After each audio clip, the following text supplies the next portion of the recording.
Society tells you what to wear every day, and here is how. You see, I see a lot of women complain that their boyfriend or husband is controlling because he says things like, oh, that outfit is too revealing, or I don't think you should wear that. But here's what's interesting. The society already tells you what to wear every single day, and you do it without complaining. Last week I was in the market when I overheard a woman talking to a shop owner. She has been walking around the market with her teenage daughter looking for a modest swimsuit to buy. She said, the kind I bought before isn't available anymore, but every other thing I'm seeing right now is so revealing. So after shopping from shop to shop, she eventually settled for a swimsuit she wasn't really happy with. Not because it was what she wanted, but because that was the least revealing option she could find in the market. You see, that conversation started making me realize something.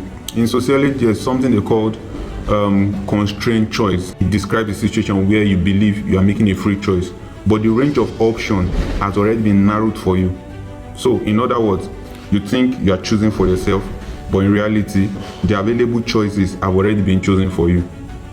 That's exactly what happened in that shop. The mother still had a choice, but every outcome available pushed out towards the same outcome. That is how culture changes. Not always by forcing people to accept something new. Sometimes it simply do it by removing the other alternative. When the only clothes available becomes more revealing, people gradually adjust to choosing those options. Over time, what seems unacceptable in the beginning starts to feel normal, not because people's values have changed, but because their choices have all disappeared. The market doesn't just respond to culture, it also shapes the culture.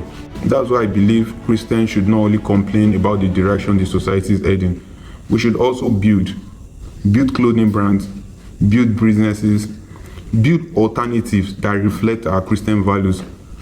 Because the more good options people have, the easier it becomes to make good choices. When the only options available contradict your value, many people eventually settle, not because they want to settle, but because they feel they have no choice. If we want to influence culture, we must stop only criticizing it. We must create better alternatives. I hope this message has blessed someone. Have a great day.